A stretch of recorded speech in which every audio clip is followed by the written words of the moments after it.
Que nous présage 2026 d'après The Economist?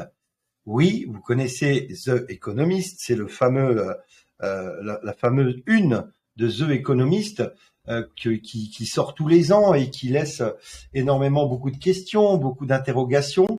Alors voici la une de The Economist pour 2026 qui, au premier abord, évidemment, beaucoup d'entre vous ont remarqué qu'il y avait quelque chose de clair, c'est un Q. Voilà, c'est un Q, déjà, de base. Mais on va la décortiquer un petit peu ensemble. On va regarder un petit peu ce qui se passe dans ce Q.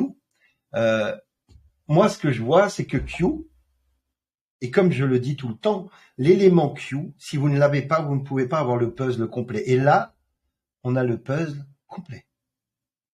C'est-à-dire que tout ce que Q dit est là-dedans. Comprenez? Tout ce que Q parle, tout ce que Q explique se trouve dans le Q. C'est ça que je comprends, moi. Ok, alors c'est mon interprétation. Mais on a la guerre, on a c'est que des guerres en réalité parce que c'est des guerres classiques, c'est des guerres climatiques, des guerres de médicaments pharmaceutiques. On a ici Donald Trump. Ici, certainement, Giorgia Meloni, ici, le Premier ministre indien, on a Xi Jinping, Poutine, ici, certainement, Netanyahou, ici, on a le système financier, on voit les variations, on voit de la monnaie ici, donc qui est en train de s'écrouler, qui est en rouge, donc qui est dans le rouge et qui va s'écrouler. On a ici une manette de jeu vidéo connectée à un cerveau, donc on voit évidemment que nos gamins ils sont connectés à ces merdes. Ici on voit le dollar qui craque, la justice qui craque. Hein, vous voyez sous le poids du marteau, on voit le pavé de la justice qui craque. On voit le dollar qui craque, donc ça veut dire un effondrement, une cassure, ok. Ici on voit qu'il y a des gens qui font du sport, donc évidemment il y a du sport qui aura lieu. Je crois que c'est les Jeux. Je sais plus, Coupe du Monde ou Jeux Olympiques, je sais pas. Je crois que c'est Coupe du Monde. On a de la boxe, on a de la course, voilà. On a des missiles, on a des plaquettes de médicaments, la glace qui fond. On voit qu'il y a des feuilles, il y a des billets qui volent, donc ce qui se passera un truc à l'automne, on ne sait pas. On a des humanoïdes qui travaillent à la place des êtres humains, hein, ça c'est aussi intéressant ici, là. Voilà, bon, on a toujours des essais de vaccins, on essaye de nous envoyer les vaccins comme on envoie des fusées. Ici, on voit des gens qui travaillent et il n'y a plus rien qui sort sur la feuille. Il y a un gros X rouge, donc ça veut dire que ça fonctionne pas. Donc il peut y avoir des problèmes au niveau des emplois ou des problèmes au niveau informatique. On voit des robots humanoïdes, des robots, oui, qui se promènent là. On a des drones, on a des chars d'assaut avec des fusils. On a ici encore la guerre, hein, évidemment. Ici, on retrouve toujours ces seringues. Hein. Évidemment, ils essayent d'injecter les gens. Toujours la guerre. Zelensky qui marche dans de l'eau apparemment. Ici, on a un bateau chinois avec un vase Ming certainement. On a tout autour du Q, on a des satellites, des drones, des fusées. Hein, on voit ici, on a des fusées nucléaires et des fusées à tête nucléaire. Alors, je vais revenir sur l'explication de l'image du centre, parce que je pense avoir trouvé un petit peu certaines choses. On voit le drapeau américain, on voit le point avec une menotte, un gâteau avec 250, une fusée, certainement celle de Elon Musk, qui part. On a un bateau déguisé en porte-conteneur qui tire ou qui fait du mal, en tout cas. Voilà. Donc ça, c'est un peu en gros. On a un peu tout ça là-dessus. Et j'aimerais qu'on s'attarde un peu sur cette image-là. Celle-là du milieu avec le gâteau des 250 ans de l'existence, de la création des États-Unis. Ici, le symbole du point, c'est un symbole de l'extrême gauche, donc l'État profond. Ici, c'est certainement la dénucléarisation que Trump souhaite. Justement, on montre que des missiles sont tirés, mais on sait que Trump veut dénucléariser le monde. Donc, on voit qu'il y a une menotte autour du bras, symbole de l'extrême gauche.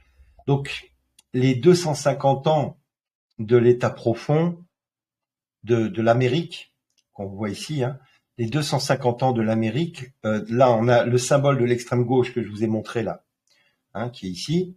Voilà. Ça, c'est le symbole de l'extrême gauche.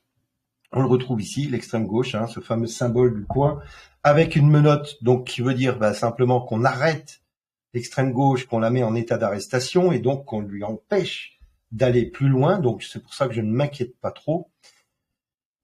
Comme je vous le disais, les 250 ans, eh bien, on les fête le 4 juillet, l'indépendance 2026. Donc, on soufflera les 250 ans des États-Unis. C'est pour ça qu'on voit le drapeau américain. Qu'on voit que, eh bien, c'est l'Amérique qui mettra fin, si on prend le symbole du gâteau avec la fameuse le menotte, ce serait l'Amérique qui mettrait fin à l'état profond d'extrême gauche. C'est intéressant. Il y a d'autres choses. Voilà, il y a d'autres choses. Alors moi j'aimerais bien, je vais faire un petit jeu de 2 minutes avec vous, c'est de me dire ce que vous voyez comme ça au premier abord, à part un Q. Est-ce que quelqu'un voit quelque chose à part un Q? Évidemment, on voit bien le Q là, mais est-ce que vous voyez autre chose? Alors je regarde, je vous lis. Est-ce que vous voyez autre chose qu'un Q? Il y a un symbole important aussi qui nous donne peut-être une date ou une période de quelque chose qui risque de se passer. On a des virus, on a un œil, ok. Espace, virus. Ah, là j'en ai un qui m'a dit, c'est Madeleine Simon, elle m'a dit, il y a un joueur de foot qui tire dans le ballon, dans le Q, où il y a tout le bordel. Vous voyez le symbole? Ce joueur de foot tire dans ce ballon qu'on voit ici, qui est en forme de Q. Vous voyez le symbole?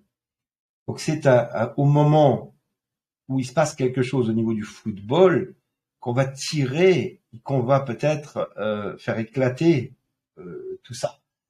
Et il faut savoir que, eh bien, au-delà du 4 juillet qui tombe donc le 4 juillet 2026, eh bien juste avant, eh bien il y a une autre cérémonie, eh bien c'est la Coupe du monde de football de la FIFA qui aura lieu aux États-Unis, au Canada et au Mexique, et elle commence donc le 11 juin jusqu'au 26 ou 27 juin, je crois, un truc comme ça, jusqu'au mois de juillet justement.